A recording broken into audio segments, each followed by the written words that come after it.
e fiz agora esse ano o doutorado na Universidade do Texas. Primeiro, eu queria agradecer à comissão pelo convite e dizer que a gente vai falar um pouquinho hoje sobre o panorama atual da filariose linfática e a busca por novas tecnologias de diagnóstico. Bom dia, gente. Meu nome é Maressa, sou biomédica pela UFPE e mestre em Biociências e Biotecnologia pela Fiocruz. Eu vou contribuir um pouquinho para a palestra. Eu vou começar falando um pouco sobre filariose linfática. A filariose linfática é uma doença causada pelo verme nematóide Wuchereria bancrofti aqui no Brasil, mas também ela é causada por outros dois vermes, a Abrogia malayi e a Abrogia tinguri. Elas não causam doença aqui no Brasil, elas são do Oriente Médio. E esse verme eles possuem três formas evolutivas: os vermes adultos, a microfilária e as larvas. E essa doença é transmitida pelo mosquito vetor Culex quinquefaciatus, porém em outras regiões que a filariose também é endêmica, existem outros mosquitos que também podem transmitir. Quanto às manifestações clínicas dessa doença, existem as manifestações agudas, que são a adenolinfagite retrógrada, febre e mal-estar, que são sintomas mais inespecíficos. Porém, quando essa doença ela progride para as manifestações crônicas. Isso acontece depois de muitos anos e se o paciente não for tratado. As manifestações crônicas são linfedema, mais conhecido como elefantíase, como a gente pode ver aqui na figura do lado, e também a hidrocele, que é o acúmulo de líquido na região escrotal ou nos seios da mulher. Bom, em 1993, a OMS decidiu que a filariose linfática era uma doença potencialmente eliminável do globo. Por quê? Porque é uma doença que possui medicamento barato e acessível e também é uma doença que só acomete o ser humano. Então, e também de diagnóstico fácil, como a gente vai falar mais adiante. Então, ela viu que a OMS conseguiria eliminar essa doença até o ano de 2020 e começou a distribuir tratamento em massa para os países infectados e endêmicos. Então, desde então, dos 81 países que estavam endêmicos para a filariose linfática, 16 já conseguiram eliminar essa doença como um problema de saúde pública. E o Brasil, ele se encontra próximo da eliminação. A gente está na terceira fase de vigilância, a gente está sob vigilância. E apenas a região metropolitana do Recife se encontra endêmica. Porém, como a gente pode ver aqui no gráfico representado ao lado, quando o tratamento em massa começou a ser distribuído, existia uma taxa muito alta de pacientes microfilarêmicos, como a gente pode ver aqui nessa linha vermelha, no ano de 2003. Então, nesse tempo ainda não estava sendo distribuído tratamento em massa e começou a ser distribuído. Então, quando chegou nos anos de 2008, 2009, quando estava ocorrendo a maior administração de tratamento em massa, essa taxa de microfilarêmicos começou a decrescer. No ano de 2014, essa taxa já se aproximava a 0% e até hoje, até o ano de 2016, mas a gente também tem dados do sistema de referência, não existem novos infectados até então na região metropolitana do Recife. Bem, em relação ao diagnóstico, a gente pode dividir em parasitológico e imunológico. O diagnóstico parasitológico ele visa encontrar o parasita, o verme. Mais especificamente, ele tenta encontrar as microfilárias que migram para o sangue periférico em algum momento do dia. Esse teste ele pode ser feito a partir de apenas uma gota de sangue, que é chamado de gota espessa, ou ele pode ser utilizado a partir de 10 ml de sangue na filtração em membrana de policarbonato. Você usa a filtração para tentar melhorar a sensibilidade do teste usando maior quantidade de sangue. Um problema desse teste é que as microfilárias elas têm uma periodicidade. Aqui no Brasil elas vão para o sangue periférico entre 11 horas da noite e 1 hora da manhã. o que dificulta muito a coleta do sangue, que tem que ser feita nesse horário, preferencialmente. Já os testes imunológicos a gente pode dividir em dois tipos. Os testes de captura de anticorpos, que vão detectar um anticorpo no soro do paciente, ou seja, vai dizer que aquela pessoa ela já entrou em contato com o verme, mas não necessariamente está doente naquele momento. Para isso, você usa um antígeno, e esse antígeno vai detectar o anticorpo no soro do paciente, e aí você usa um anticorpo que é chamado de anticorpo secundário para revelar a reação. O serviço lá da Fiocruz de Pernambuco, ele usa 2 testes imunológicos de captura de anticorpos, que é o C-ELISA e o Filaria Detect. Já o diagnóstico de captura de antígeno, ele visa detectar pessoas que estão infectadas naquele momento, que têm alguma proteína do verme naquele momento. Tá? Só que para isso você precisa de o que é chamado de um ELISA sanduíche, que você precisa de 2 anticorpos, um anticorpo de captura, que vai capturar o antígeno, e um anticorpo de detecção, que vai detectar o antígeno. Hoje em dia, a gente usa 2 testes lá no serviço de referência, que é o cartão FTS, que é um teste imunocromatográfico, e o ELISA G4C3. Esses 2 testes, apesar deles funcionarem bem, eles não são específicos nem de Wuchereria bancroft, nem de Brugia malaria. Eles foram feitos anticorpos contra outros vermes. A FTS foi feito anticorpo contra a Birofilaria mites, que é um verme de cão, e o ELISA G4C3 foi feito um anticorpo a partir de Onchocerca gibsoni, que é um verme de boi. Aqui a gente tem uma linha histórica de tudo que já foi feito em relação ao diagnóstico imunológico para a filariose linfática. O AG4C3 surgiu em 90, o ICP-CAD surgiu em 97, e depois, em 2011, foi substituído pelo FTS. Os testes de captura de anticorpos surgiram depois, o C-ELISA surgiu em 2011 e o Filaria Detect em 2016. Quais são as vantagens e desvantagens de cada teste? Os parasitológicos eles têm alta especificidade, ou seja, se você vê uma microfilária no microscópio, é a certeza que o paciente está infectado. Tem um baixo custo também, mas tem uma baixa sensibilidade, que significa que se a pessoa for negativa no teste, não significa que ela não tem o verme, só significa que naquela amostra que foi coletada não tem verme. A coleta é restrita por causa do horário, e se o paciente não tiver microfilária, simplesmente ele vai ser negativo no teste. Tá? Já os testes imunológicos, eles têm a vantagem de coleta a qualquer horário, e detectar pacientes que não têm microfilária. Se esse paciente tiver anticorpo ou antígeno no sangue, ele vai ser positivo no teste. As desvantagens são, mesmo os pacientes que já se curaram, já foram tratados, alguns se mantêm positivos nesses testes, não se sabe exatamente como, mas eles se mantêm positivos, mesmo na fase crônica. Tem uma sensibilidade variável, porque esses testes são importados e às vezes não são condicionados de maneira adequada. Eles não são espécies específicos, os diretos eles foram produzidos a partir de vermes que não são nem Wuchereria bancroft nem Brugia malaria, e tem um custo elevado por ser importado. Então, devido a todos esses problemas que existem nos testes, a gente conseguiu aprovar o primeiro projeto em 2012, e esse projeto ele visava produzir testes imunológicos para a filariose linfática, tentando melhorar os problemas que já existem. Eu vou falar primeiro dos testes de captura de anticorpos, que foi parte do meu doutorado e gerou esse artigo aqui que a gente publicou em 2018.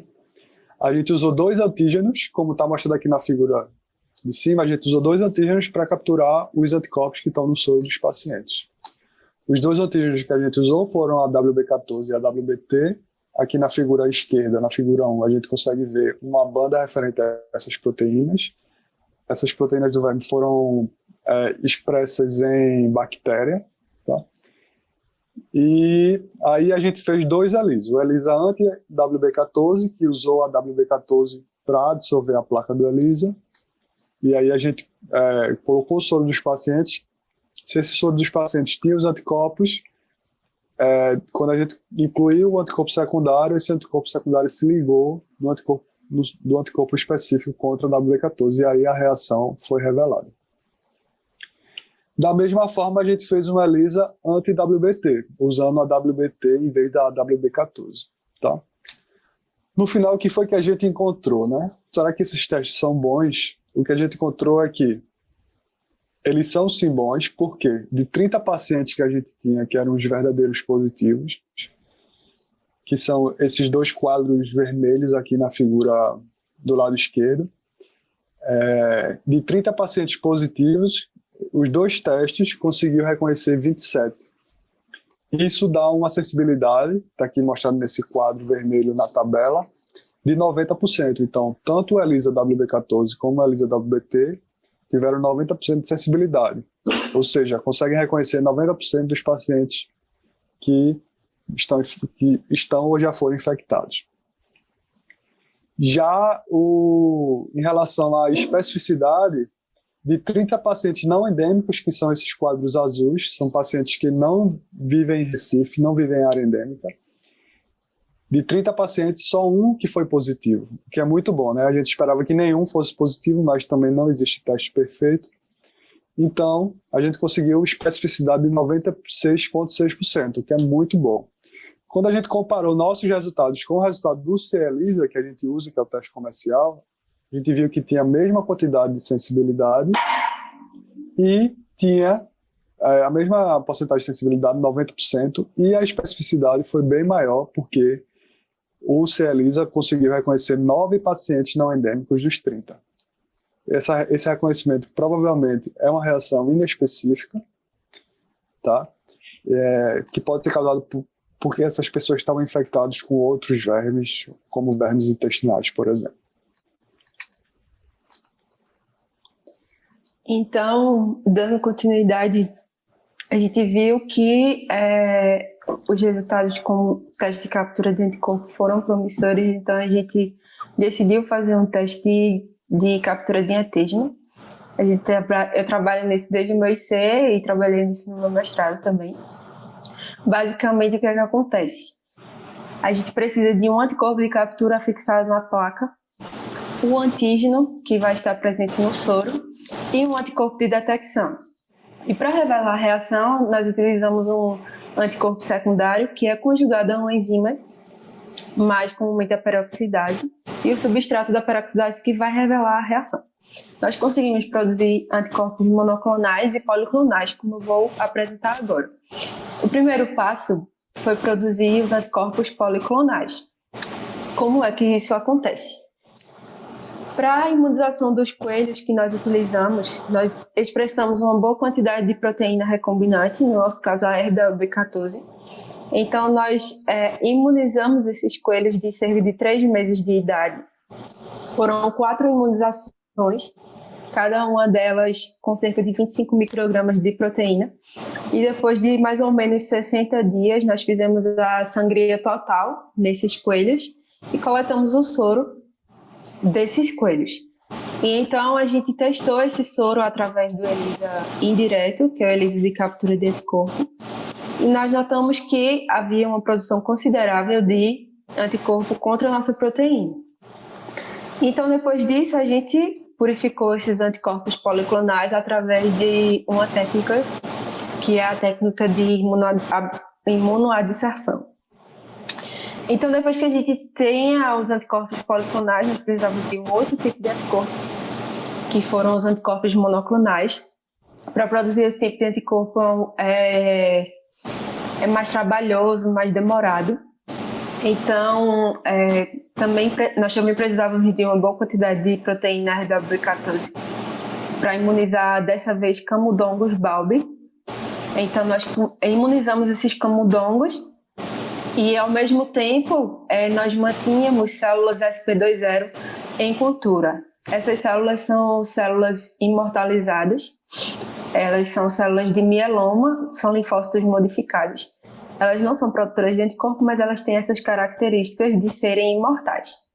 Então, depois que nós tínhamos as células do baço já produtoras de anticorpo e tínhamos as células SP2.0, nós fusionamos essas células utilizando o polietileno-glicol como fusógeno. Então, utilizamos um meio seletivo que iria selecionar apenas os nossos hibridões. Depois que nós selecionamos, nós verificamos se esses hibridomas estavam realmente produzindo os nossos anticorpos monoclonais e nós conseguimos cerca de 6 anticorpos hibridomas produtores de anticorpos monoclonais, sendo que essas células são muito sensíveis, então ao longo do tempo a gente acabou perdendo essas células e a gente só conseguiu ficar com 2 hibridomas produtores, que são o 3G8 e um H10. Então, depois que a gente tinha os 2 tipos de anticorpos, nós fizemos um teste de captura de antígeno, como falei. Então, a gente testou 4 possibilidades. Primeiro, a gente colocou o anticorpo policlonal adsorvido na placa e o monoclonal 1H10 e 3G8 como um anticorpo de detecção. E a gente utilizou concentrações variadas da proteína recombinante. No nosso caso, a gente utilizou de 100 nanogramas de proteína até 100 fentagramas de proteína. E nós vimos que a melhor combinação foi a combinação de policlonal com o anticorpo monoclonal 1H10 na detecção. Esse sistema ele reconheceu até 1 picograma da proteína. Então a gente decidiu ir mais adiante nos testes. Nós testamos com soros de pacientes. 5 soros de pacientes de cada grupo foram utilizados. A gente utilizou pacientes do grupo microfilariêmico, que são os verdadeiros positivos, não endêmicos, que são pacientes verdadeiros negativos, estrongiloides positivos para testar reação cruzada, patologia crônica e endêmicos normais, que são pacientes que vivem em zonas endêmicas. E a gente viu que 2 de 5 pacientes foram positivos apenas nos verdadeiros positivos, que são microfilariêmicos. A gente vai dar continuidade a esses testes usando um N maior de pacientes e também fazendo algumas adaptações nessa metodologia. No meu mestrado, a gente também conseguiu fazer um extrato proteico de verme adulto de Wuchereria bancroft. Então, a comunidade científica já tinha conseguido fazer o extrato proteico de Wuchereria, mas não de verme adulto, e sim de microfilária. A gente vê aqui ele representado nesse gel de poliaclinomida. Depois que a gente obteve esse extrato, a gente decidiu testar ele com soros de pacientes positivos, os pacientes microfilariêmicos.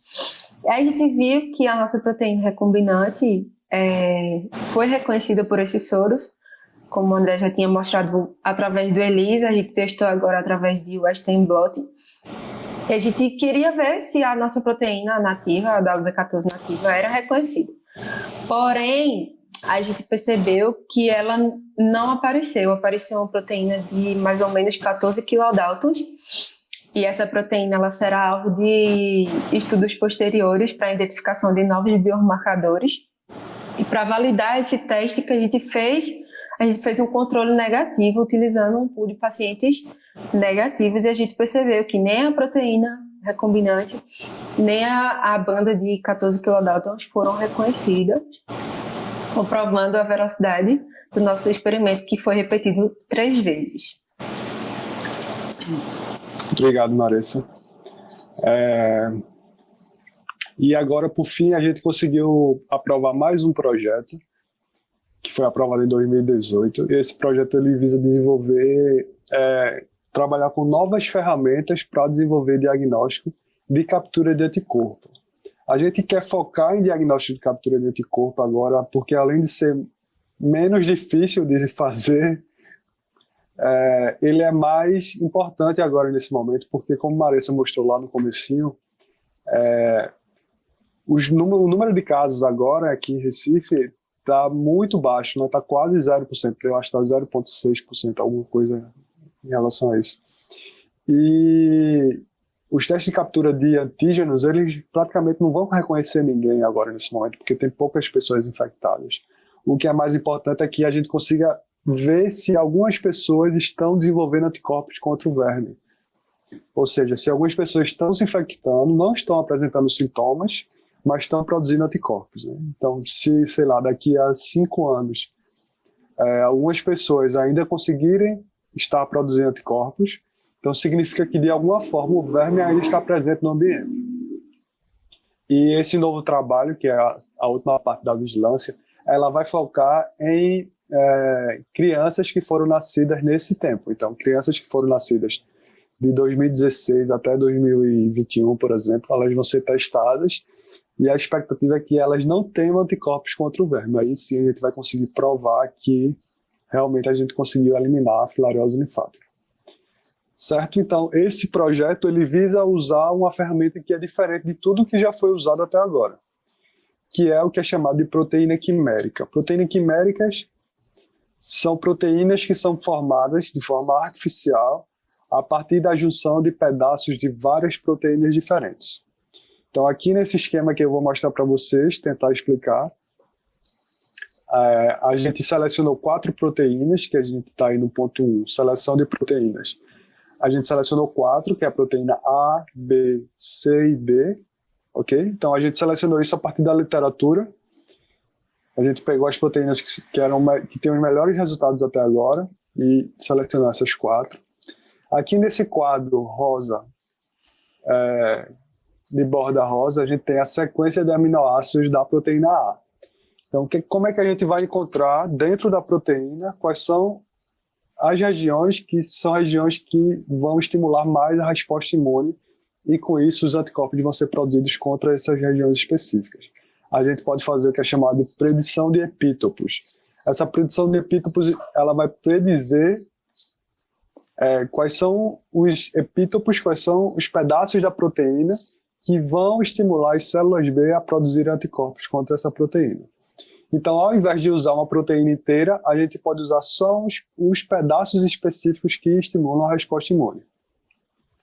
Então, além de usar os pedaços específicos, os epítopos específicos que vão estimular a resposta imune, a gente também quis utilizar os que fossem específicos para a Wuchereria bancroft, tentando eliminar qualquer epítopo que tivesse reação cruzada com algum verme próximo.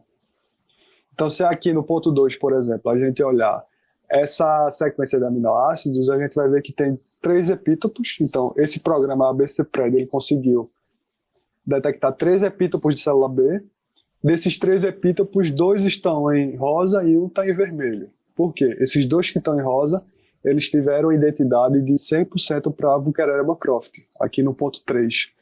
Enquanto que esse epítopo que está em vermelho, ele é um epítopo que está presente tanto numa proteína de Wuchereria como numa proteína de Oncocerca, por exemplo, ou numa proteína de Loa-Loa, que é outro verme próximo. Então a gente começou a fazer essa seleção para excluir os epítopos que poderiam gerar uma reação cruzada com outros vermes no teste. Então depois que a gente excluiu todos os que davam reação cruzada, a gente juntou todos os epítopos aqui rosa, tá? Que são específicos para a Wuchereria bancroft e que vão estimular a produção de anticorpo através da célula B.